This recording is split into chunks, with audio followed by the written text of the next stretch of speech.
Hey, how you all going? It's Jai, that Aussie metal guy here with crank.com and with that metal station. Today is a great pleasure. I get to have a chat with King Kim Song Sternkopf from MOL, who are due to release their second full-length studio album, Diorama, tomorrow, November 5th, through Nuclear Blast Records. And I have got to listen to this for the last week, man, and it is an absolute ripper of an album. Congratulations on another really great album. And thank you for joining me. Thank you, Joe. Yeah, you know, everything is kind of like really, yeah, you know how it is the day before, yeah, I think we're really proud of what we did on this one. I see it actually as a natural extension of what we started on your. I know our main songwriter Nikolai. He has him and Ken. They have been playing for ages. They actually used to play in a shoegaze band before MOL. That split up, and I know Ken, who's by the way also my neighbor.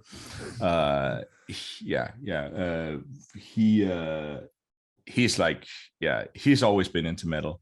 I know Nikolai. He comes from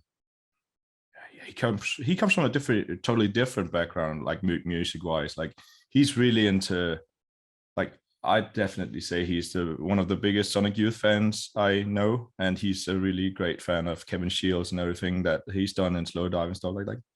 So and I come from, well, I've done a lot of stuff. I've done death metal and hardcore and a lot of other things vocally for about the last 10 years, but I think this is the band that I've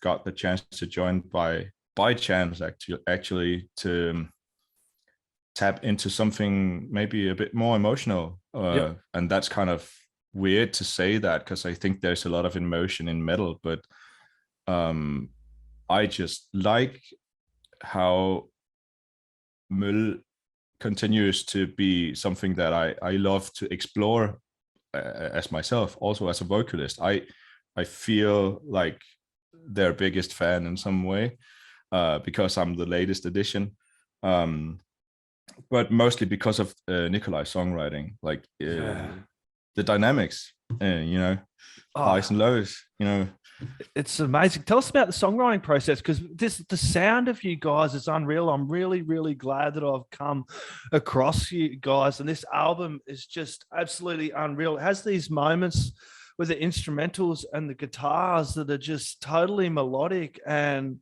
just amazing, and then your vocals in with it as well. It just sits so bloody well for some reason. Tell us a little bit about the songwriting process. I think, there is a grand architect behind it, like, or at least two, like Ken and Nikolai. I think a lot of magic happens between those two guys. So like Ken is the drummer and Nikolai is, the one guitarist. And this is like a really, the main instrument is guitar, even though that we really put a lot of focus on orchestration. But so what I like about our process up until now, at least, is that Nikolai gets a lot of free space with producing like really good demos, like full songs, like putting out the layout, the blueprint for the rest of us to hear. And it also helps that he's okay, like programming drums and stuff like that. So it's mostly with sending files back and forth. We used to jam a lot when we all lived in the same town, but now we're like scattered over this tiny country. It might not seem like a long distance when you're coming from Australia, because going on a day trip to go to work might be just the thing that you do on those distances. But like, we're situated at different places in Denmark, so most of our songwriting is like done via the internet. And this pandemic has kind of, I think, even forced us even more to like engage in, have our band meetings on Zoom or Skype, and when there's a constant flow of information, and when you're trying to dive deep into songwriting, and you live different places and have to maintain your day jobs as well. It's just it's kind of fragmented, and that's also what but in some way I know that Nikolai has a really good way of keeping at least his idea of what the song is, and then he bounces files back and forth with Ken. They get to meet up once in a while, and when we do line checks and stuff like that, a lot of stuff also happens. I don't know if when we don't see each other that much, that's where stuff happens. Yeah. But he's like really thorough. I like that. I've worked with a lot of other bands where it's like a more democratic process, and everybody gets to say, but it's like, I think we've kind of effectivized how we work that. So they usually I get a demo or two sent my way, and I get to kind of ruminate over that. And I can just, Nikolai's way of producing catchy melodies. Yeah. That's, there's just that's really great. And it makes me feel something. And that, in turn makes me remember stuff, attach it to different experiences or cultural impacts in my life that I can kind of connect into some coherent concept. So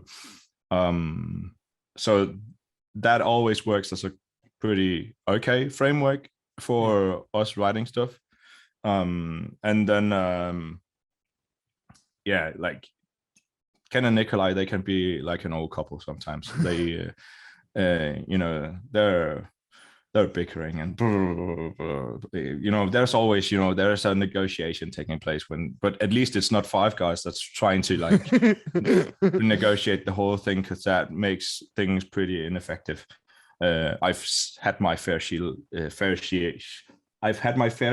of democratic thinking in a lot of other bands. So I just feel like there's a lot of great songwriting that can be made when you're kind of at least funneling stuff through different, and then okay, now it's ready for for the bass to have a say and all of the other parts. So I think that's basically the process. But with this album in particular, like the writing process was during our second lockdown here in Denmark.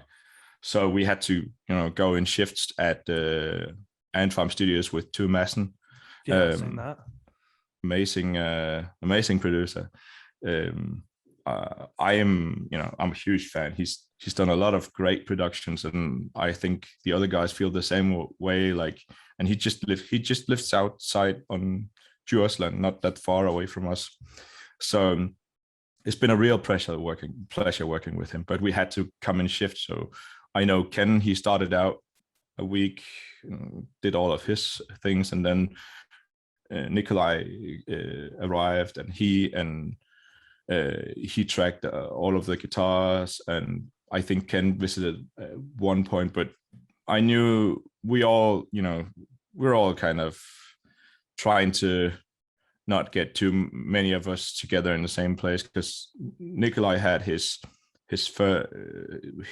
wife was pregnant with their first daughter, and Holger, our bassist, the same with his girlfriend, the two twins that are now like 1 year old. They were, so how weird this.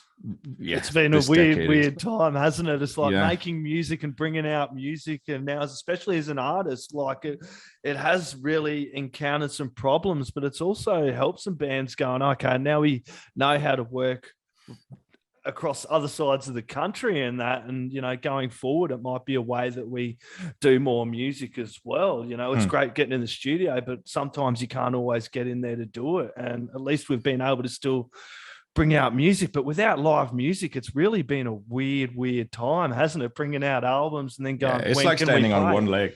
Yeah. It's like standing on one leg. Like, it's those two things just goes way much in hand with each other. But that's spoken as a frontman, because I don't know. I think writing process is always a bit painful for me, not painful, but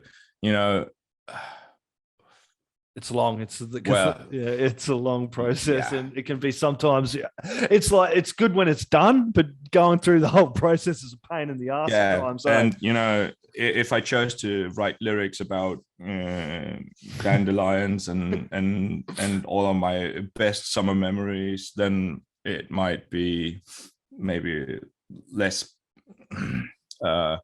emotionally impactful. But at the same time, I feel like I know I do use this music as a therapeutic tool, or at least that's how I used it with the first record, and in many ways also this one. The first record, JORD, was during a half year of sick leave for my point. So I got in touch with the guys because for our now manager,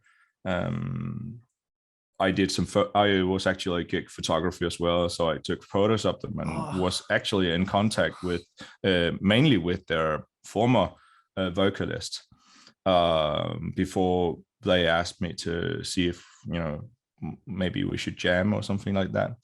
And it came at kind of an opportune moment. I was kind of hesitant in the beginning because, like, I was at the last semester of my studies at social science, and you know, I just burned out doing too much stuff, trying to maintain a photography gig and be in another band and stuff like that. So everything just came crashing down, and I think I felt that MOL came at a time where I had time for a bit of my body forced me to take a time of reflection and try to reevaluate, am I gonna do things this way? So like I used to be a quite a religious person, but that half a year was kind of my existential crisis. I had to reconcile the thought of not ending up in some heaven someday, but you know, in the dirt. Yeah, but that makes us work harder now, doesn't it? Because I went through that point in my life where I was the same as well. I was quite religious, and now I'm an atheist, and it just kind of does make you work harder a little bit at times, going, well, what time I've got on this earth, I want to use it positively and make an impact. Here. You can't train for utopia anymore. No, that's it, hey. You got to do what you can on this world each day going forward. And you can sense that emotion in your voice there, Kim. It's unreal, man. At times I had to close my eyes and just listen to this music, man. It was extremely, extremely good, especially with the harshness of your vocals and the emotion in there with the melodic instrumentals in the background. It was really good, man, and you can sense all of that in there. I'm happy to hear that. That's at least what we were trying to do with our music, like provide a space of escapism from you know, a lot of other stuff, or maybe a space of contemplation, or just an emotional outlet. Because like, you know, even though you might not understand all of the Danish words or you know, over the guttural screams and stuff like that, it's just an outlet of emotions. Yeah, you can feel emotions, man. Doesn't have to understand the language. It's the thing that I mentioned before about dynamics, like, you know, and this being more emotional in some sense, because like I feel, you know, there's also emotion in Cannibal Corpse. Of course there is, but it's just like pure rage. But we have a wider spectrum than that, and that makes it more bearable to go through like 45 minutes when the mood shifts. And I like to kind of think that I do kind of have a like emotional narrative going through the album. Yes. Diorama is inspired by a lot of events that I've had in my life, but I've kind of hanged that concept on like a cultural product or a work of art by Ari Aster is Hereditary, that movie. Yep. That really touched something in me back in 2018 when I saw it. I think I saw it like 5-6 times. Growing up in a pretty religious environment, my parents, they've also been in like really extreme charismatic environments, and like that I've had just a great fear of demons. Or at least they had, but in my perspective, I'm always diving head first. I want to understand that demon. I want to research. I want to, instead of that's always been my thing. Like when my parents went through a divorce back in my teens, like I just went full on HP Lovecraft, Stephen King, all of the things that I could get my hands on to kind of understand the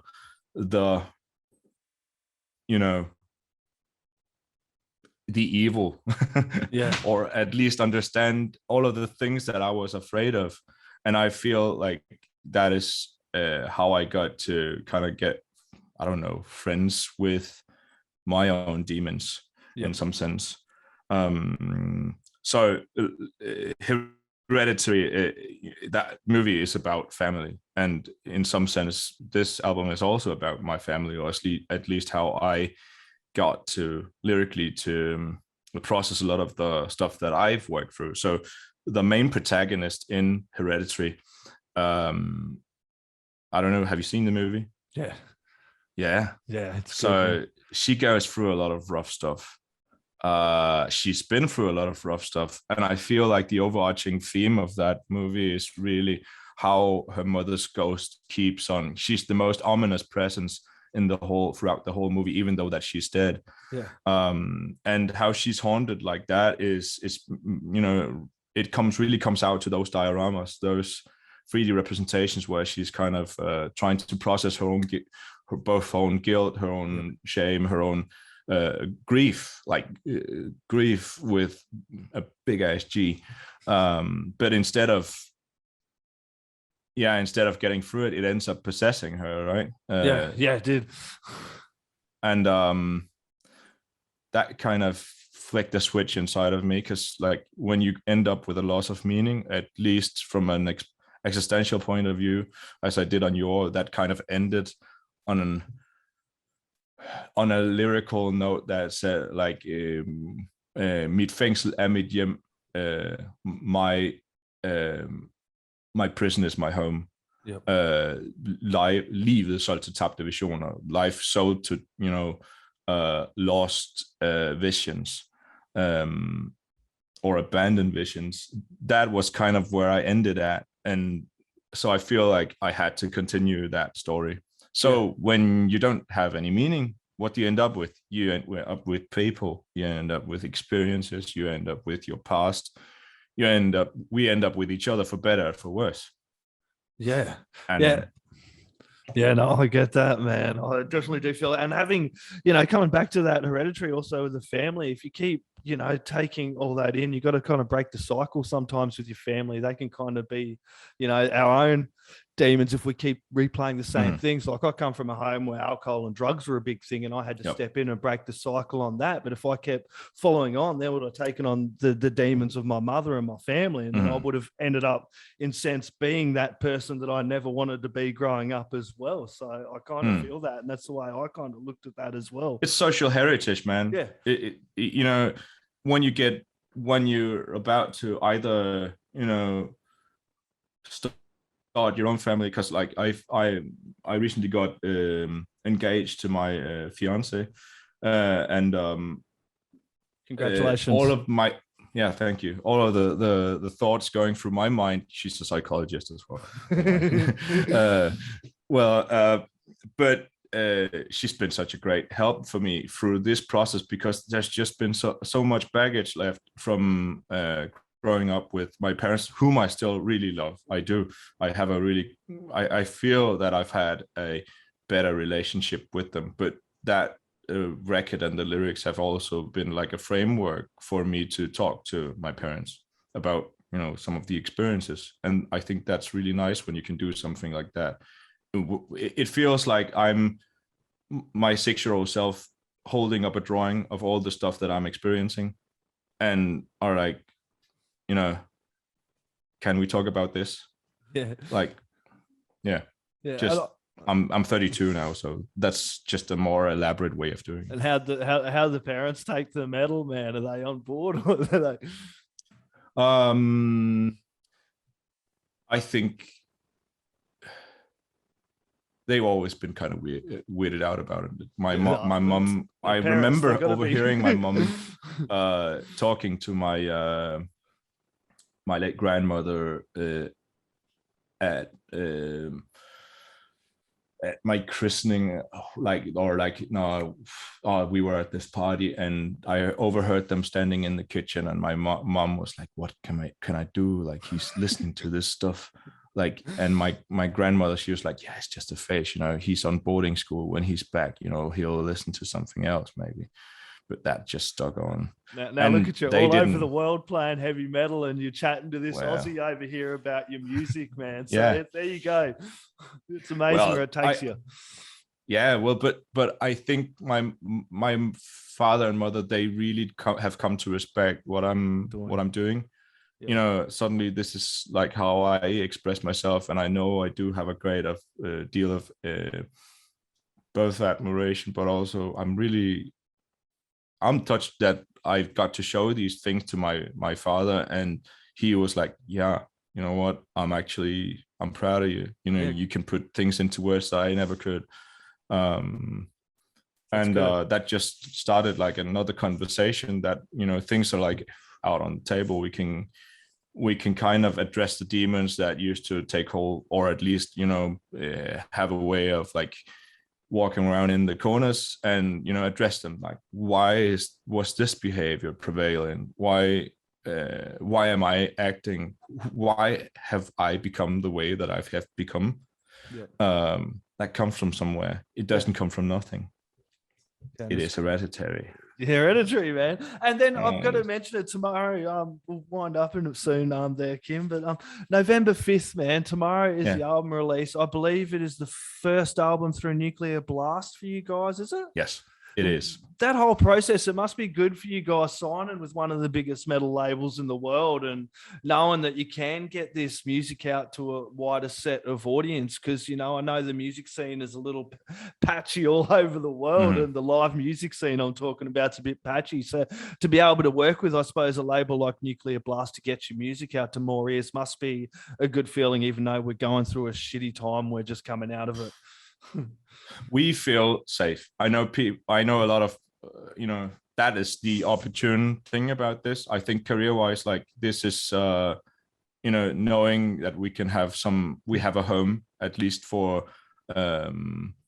now, or at least for the next couple of albums, until, we either decide or get to find out if we're continuing that or not. Like, it's so great to have a team, and we do have a team that keeps the most of the administrative work, and has track over a lot of the things that musicians have a hard time trying to maintain, all of that stuff. But at the same time, like, I think we've been DIY before that, and knowing that we had to do things ourselves, it gives us an ability to work with Nuclear Blast, as collaborators, like, not us just receiving stuff, but we can actually create something together. We have an understanding of how social media work. We have an understanding of how merch work, and how a lot of stuff that you have to know a bit about if you want to make it as a band today. And film clips, those singles are really cool. The film clips up there now, these days you got to have some really cool film clips up on the YouTube, and they're really well shot. The colors and the angles is what really grabbed me in those film clips. The contrast to the colors, it was really, really bloody good, those film clips. Cool. That's the danger of having a photographer or a film buff on your team. Yeah, because I do a little bit of gig photography as well, Kim. When you were mentioning that, I'm like, yeah, I know that. That's a fun gig though. It is. I always use that thing as a networking tool. Yeah.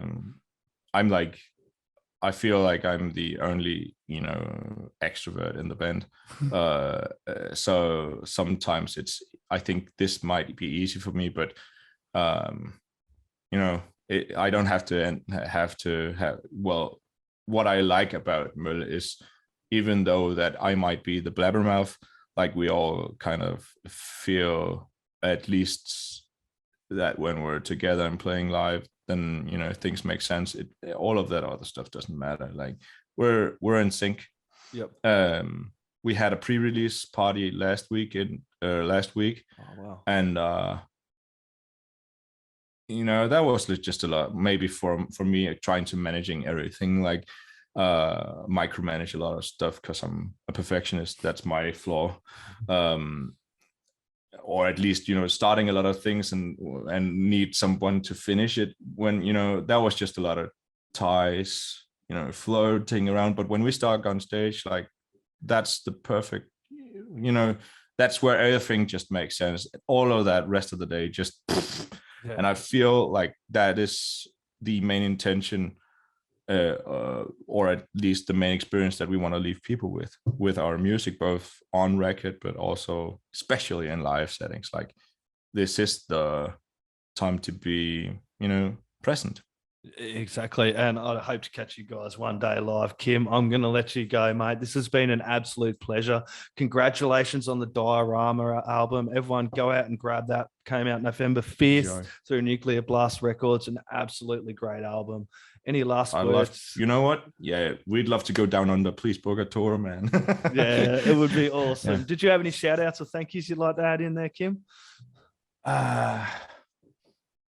Yeah, like shout out to people at Triple J, man. I know they got in contact with the whole thing, Shabam. So yeah, I'm Triple J, good forward. Man. Short, fast, loud. And Winston McCall. That's Winston. Winston McCall. He was actually the first one who, I think he's one of the reasons why we blew out, or at least got some, buzz out at your far end of the world, like that. He's got good taste in music, then, that's for sure. Props for him. Parkway Drive and Winston. Kim, thank you very much. This has been an absolute pleasure, my friend. You take it easy, and thank you very much. See you, mate. Glad to see you again.